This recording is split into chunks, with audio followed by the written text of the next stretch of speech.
ദൈവനാമത്തിന് മഹത്വം ഉണ്ടാകട്ടെ.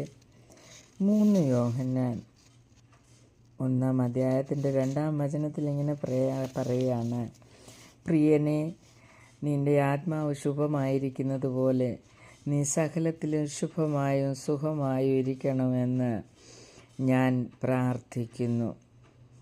നോക്കിക്കേ, അവിടെ നമുക്ക് മനസ്സിലാക്കാൻ കഴിയുന്നത്, നമ്മളെ സംബോധന ചെയ്യുന്നത് നോക്കിക്കേ, പ്രിയനെ. ഇപ്പം നമ്മൾ ദൈവത്തിൻ്റെ പ്രിയരാണോ എന്നുള്ളതാണ് ആദ്യം മനസ്സിലാക്കേണ്ടത്.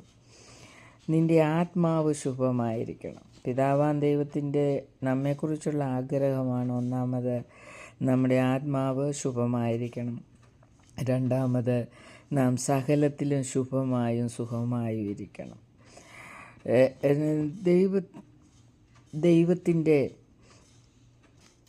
വചനത്തിൽ പറയുകയാണ്, 81-ാം സങ്കീർത്തനം 15 പറയുന്നു, യഹോവയാൻ ദൈവത്തിന് കീഴടങ്ങി ജീവിച്ചാൽ ശുഭകാലം എന്നേക്ക് നിലനിൽക്കും. യെരമ്യാ പ്രവചനം 22-21 പറയുകയാണ്, ദൈവം സംസാരിക്കുമ്പോൾ കേട്ടനുസരിച്ചാൽ ശുഭകാലം നിലനിൽക്കും.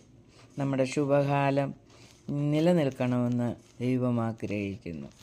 നമ്മുടെ ശുഭത, ആത്മാവിൻ്റെ ശുഭതയാണ് ദൈവം ആദ്യം ആഗ്രഹിക്കുന്നത്. രണ്ടാമത് സകലത്തിലും ശുഭമായിരിക്കണമെന്ന് ദൈവം ആഗ്രഹിക്കുന്നു.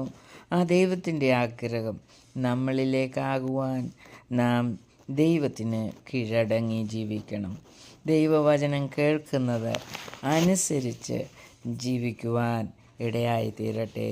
നമ്മുടെ ശുഭകാലം നാം മരിക്കുന്നതുവരെയും നിത്യത വരെയും നമ്മുടെ ശുഭകാലം നിലനിൽക്കുമാറാകട്ടെ. ആമേൻ.